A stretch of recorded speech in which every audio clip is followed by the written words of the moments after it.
how much you spend. Yeah, so how much you earn has almost nothing to do with how you can build wealth. And I share that with you. I'll tell you a little story. When I was working for KPMG, we had a partner. He was one of the senior partners in the regional office, and he earns £25,000 a month. And you'd be thinking, £25,000? That's not too bad. Yeah, but guess what? He's always in need of money. He's living from paycheck to paycheck because he has no emergency funds. He has no savings at all.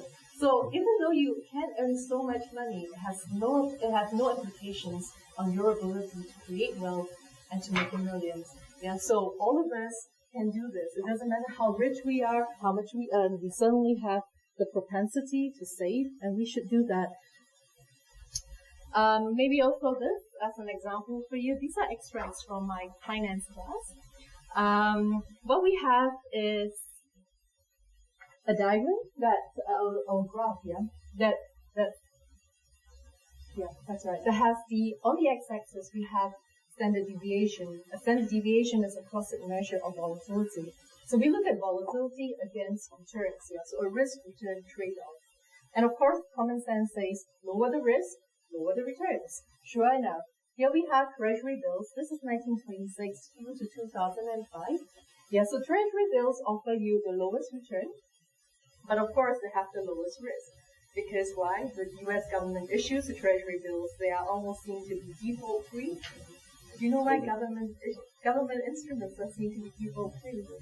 You see right now, even in Greece, yeah, you have everyone else helping you. But more importantly, in the U.S., I mean, you have, as a government, you have control over public finances, which is taxation. So you can tax a little bit more, and you have the other control is the ability to print money. And that's why we always say or always associate government instruments as almost default-free. So low risk, low return. On the other hand, let's say we're really gung-ho and we are bullish and we want to take on risk. So what we do is buy a whole bunch of small stocks. Small stocks, well, why are small stocks seem to be higher risk? Because they're more likely to collapse.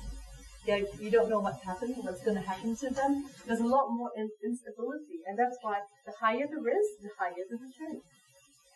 And of course, we have on this trade-off in different classes of instruments. Yeah, so we have bonds. So bonds are a little higher risk than bills. The world stocks, S&P 500, which is an index. It's an index of 500 companies listed on the New York Stock Exchange. So it's like an average, yeah, of all the 500 stocks. And then you have mid-cap, which is medium-sized stocks, because S&P 500 usually has the biggest companies, biggest 500 companies that are on the stock exchange, and then of course small stocks at the very extreme. You might be wondering what's the scatter plots here, all these little dots here. So if you have the time and the patience, maybe you're counting right now, there should be 500 dots. Okay, if I don't count, let me show you some things. Here we have different kinds of stocks. Yeah. So what we do is we take 500 stocks that's listed on the New York Stock Exchange. We rank them according to size. So we have the first 50, which is the biggest stocks, and then we have 51 to 500, and then of course we have the smaller stocks, 400 to 500. And what you notice is all the triangles are around here. They're kind of central around here. Why? Because the bigger the company, the lower the risk, the lower the return. So big companies tend to have lower risk, yeah, and small companies, right here, tend to have higher risk and higher returns. So these are individual stocks, and what we then do is we create a portfolio, put them all together, and buy the entire index, and that's what we mean by the S&P 500.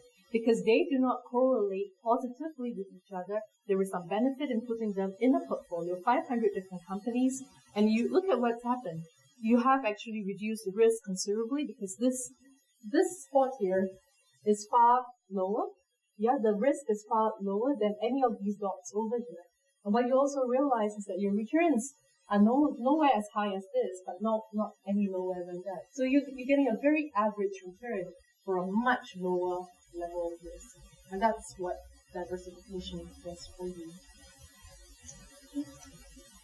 All right, but there is something else, the greater truth here, resulting from the financial crisis. And this is what I tell my students all the time. Not only do you diversify in terms of the stocks that you buy, what you can do is to diversify across products. So don't just buy all the stocks. Consider bonds, consider real estate, consider commodities, consider forex. So have a range of different instruments because you reduce the correlations between, you improve the negative correlations, because they are less positively correlated.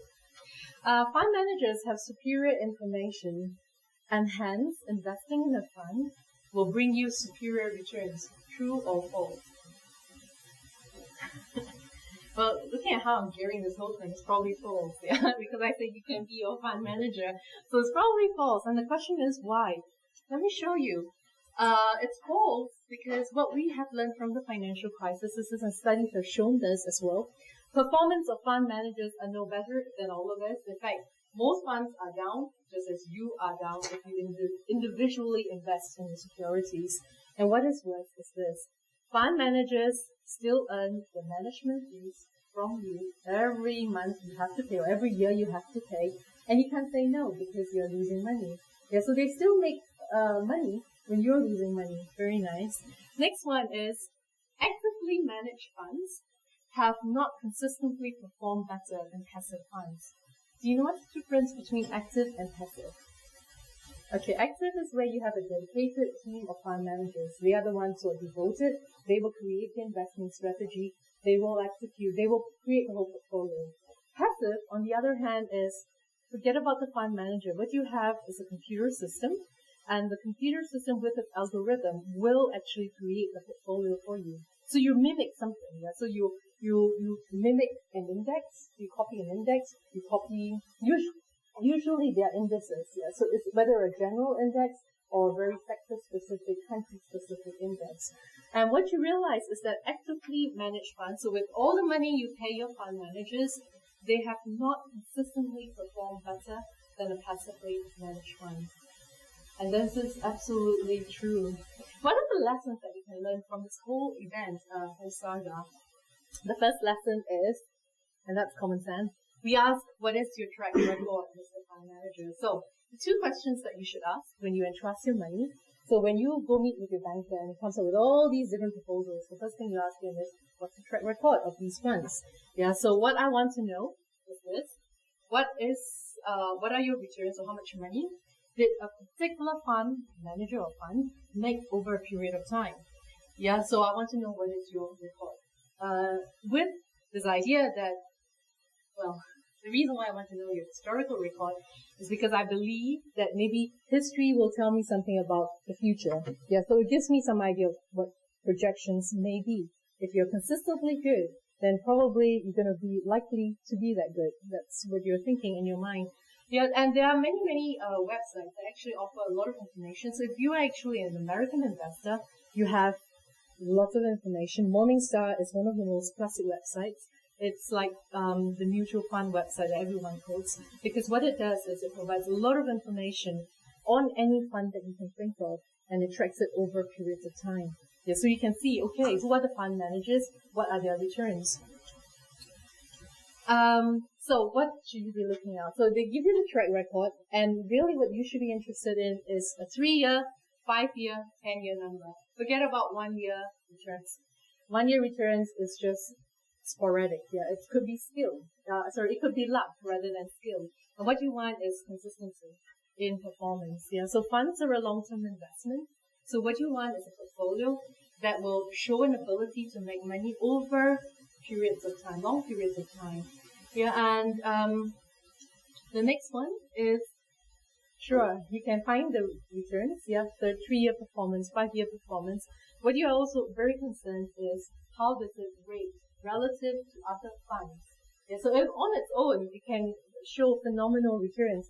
But if every other fund in its class actually outperformed it, then this is not very good. So in absolute numbers, it doesn't mean anything. So what you want is to see the relative numbers, and that's what you're interested in.